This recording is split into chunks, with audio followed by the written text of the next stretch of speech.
Namaste, let's go live on another bicycle live stream on Sunday, April the 5th at just after 7 a.m. It's an amazing morning, autumn morning. I've ridden over 20 kilometres and it's just over 20 degrees now. So I want to talk about the wonderful magic of fibre this morning and how it was something that in my 40-year vegan journey I have actually overlooked repeatedly as something, as the importance of, and only recently rediscovered the importance of fibre. So when I went vegan 40 years ago, it was whole food. It was a raw vegan diet actually, and for the first couple of years I was raw vegan. So I was getting plenty of fibre, and I was as skinny as a rake. It was quite, I mentioned this before, but it was, morning, it was quite amazing to look at photos taken of me in my late teens after I'd first gone vegan and have a look at how skinny I was. Just amazing. Anyway, for a lot of my vegan journey, for the majority of the time that I've been vegan, I've not needed to exercise. In fact, the majority of the time that I was vegan, I didn't ride a bicycle. I didn't do much walking. I did walk. I walked the dogs, but that was not, particularly long walks. And I really, didn't worry too much about doing push-ups or sit-ups or anything like that. I didn't need to, because for the majority, so let's say 3/4 of my vegan journey, I was able to maintain a healthy weight and a fairly good digestion because I was eating the right kind of vegan foods. And you can be a healthy vegan, or you can be a not particularly healthy vegan. And then temptation started creeping in a lot in the last, let's say the last 10 years particularly, where it went from a case of, eating at home all the time and having healthy meals at home, to starting to eat out and taking advantage of the vegan restaurants that were coming on the scene. And this,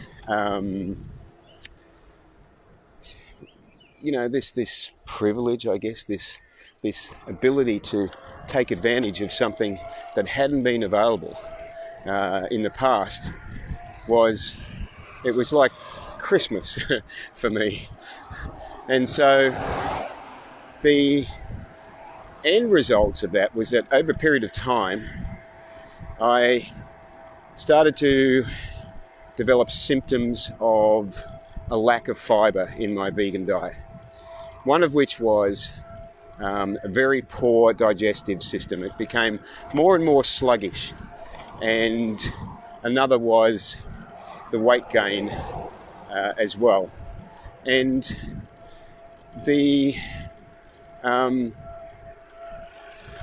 I knew that there was something not right, but I hadn't put my finger on it being fibre. But fibre is only one component, of course. There is another component, which is, of course, your calorie density of the food you're eating.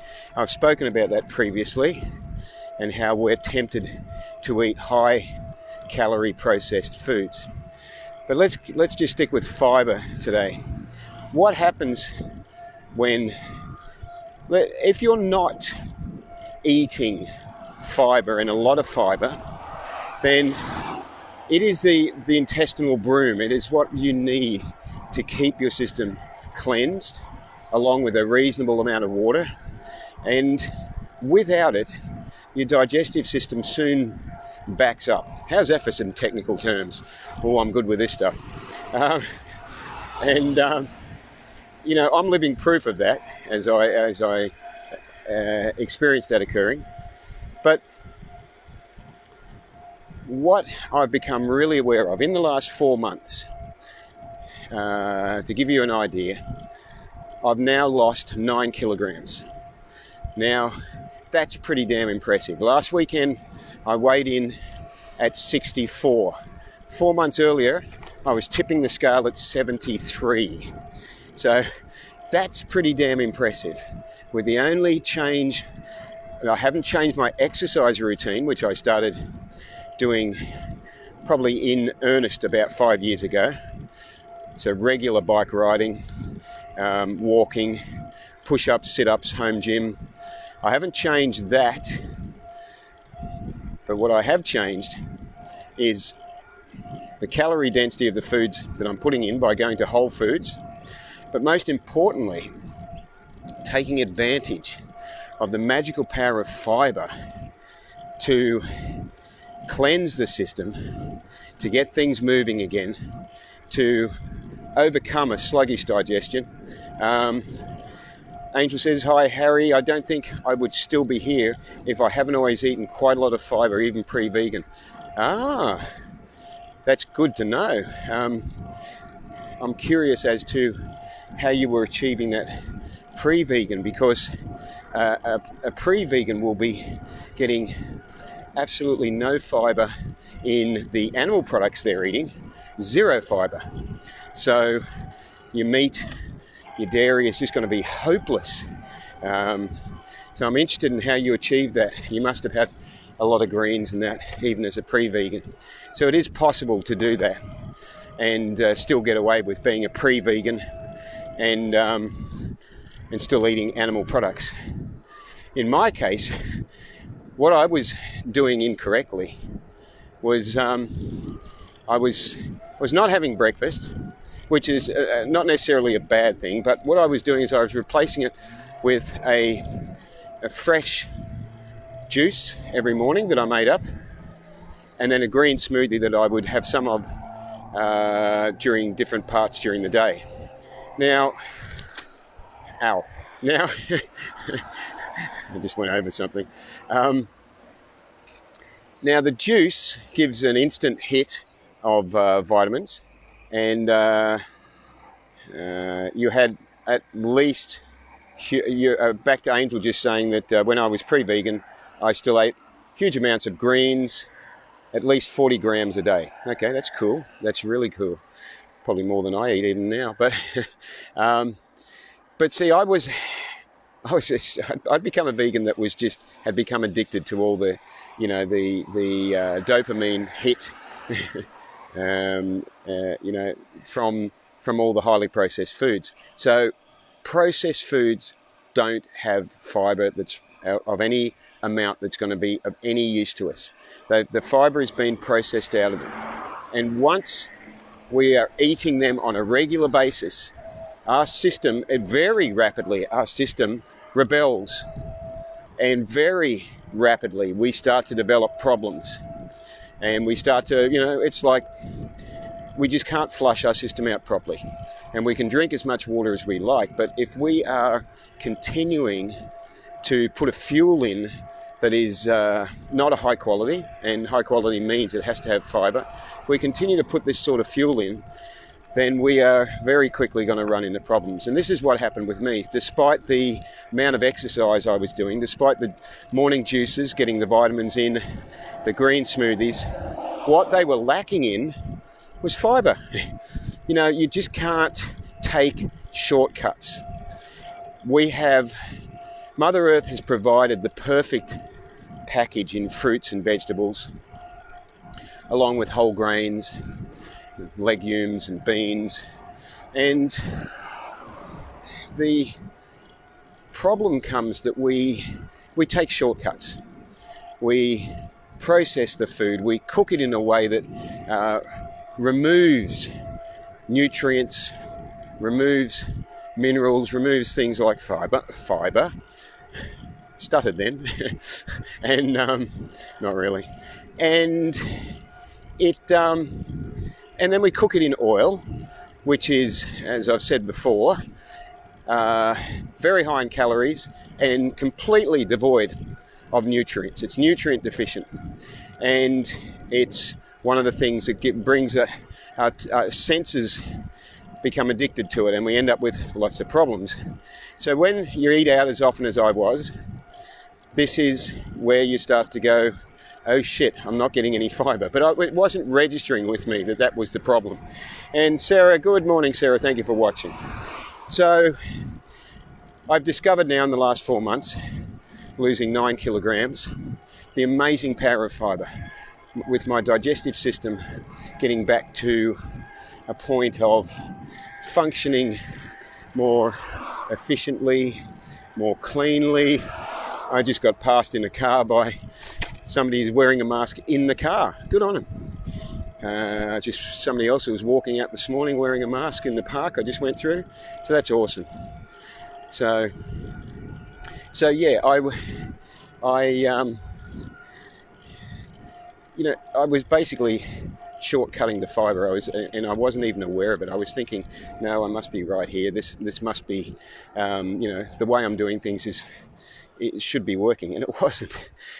So then once I went, okay, we go onto the whole foods. We go back to the beginning, back to the basics, back to the way that I started 40 years ago, and then just let it work its power. Let the whole food with all the components in it that has been unadulterated, that has been unprocessed, let it work its power. And this is where I'm loving the power of fibre to just get in there and cleanse us and just keep things running smoothly. And then this actually allows a better intake of vitamins and minerals.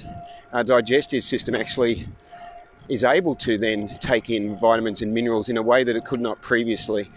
And in fact, talking on that point, another point I just want to make, and I'll probably wind up shortly, is that despite the fact that I was taking daily B12 as a sublingual spray, and then at another stage as tablets, despite that, I actually ended up in a situation where my B12 had dropped so low that it was hitting dangerous territory. It was under 200, and it shouldn't have been. Had my digestive system been working well, then it would have been absorbing the B12, but my digestive system wasn't. So you get these other complications. And in fact, I was told by Robin Tudor from Empower Total Health that I was heading on a path I was close to pre-diabetic because of the type of vegan foods that I was eating. Angel says I now eat 50 grams of fibre a day. Fantastic, Angel. So what I've done is, I've replaced that juice in the morning. I still have the smoothie during the day, the green smoothie. I still take to work and have that. But I've replaced that juice with the whole food alternative, which is a big bowl of fruit salad in the morning for breakfast, and some organic oats with some blueberries. And it's, that's doing a way better job. And lunch, which was always pretty good, when I eat lunch, when I'm not eating out, lunch has always been, for a few years now, has always been rice, lentils, quinoa, beans, tofu, and mixed veggies. There'll be sweet potato and broccoli and carrots and a few other goodies in there. All of it steamed, all put in the steamer together. So there's no oil. It's just, as close to natural as possible. So that has been my lunch for a long time, and I love that. And dinner, actually, for quite a while has been soups as well. So a veggie soup, which I like nice and thick, like a smoothie. So I tend to chuck it in the blender and blend it up. And that's fine for the nutrients and ingredients, but if there's not an example of eating foods as close to whole as possible, then we're missing out on fibre. So to that, I've added once or twice a day with my meals, I have a vegetable salad, and that's getting the fibre in. And one of the other things I want to talk about with fibre too, and I did say I'd wind up in a minute, is that you're eating food with fibre when you can't eat it quickly. That's the sign of the healthy foods that we should be eating, is that we actually have to eat it slowly because of the fibre. So processed foods, of course, you know, I could eat an entire vegan pizza in a very short space of time, and you know, because it's devoid of fibre. So imagine what that's doing to your system. So gosh, it's magical out here today, really amazing. So when we're eating whole foods, it takes a long time to do it. Fruits and vegetables. And Angel says anyone wishing to increase their intake needs to do it slowly and get adequate exercise and water intake. That's excellent, Angel. Thank you. That's good advice. I'm glad you mentioned that. And on that note, I think I've you know, gone across the main points I wanted to make. But by increasing fibre in a vegan diet, I've been able to drop 9 kilograms in 4 months and bring my digestion back to a healthy digestion. So think about that. Think about the foods you're eating, and if they take, the ones that take the longest to eat are going to be the whole foods, and they're the ones that are going to have the fibre and do the best work for your body. So live vegan and save lives. Stay safe and stay distant from those that may be carrying a virus. Ahimsa.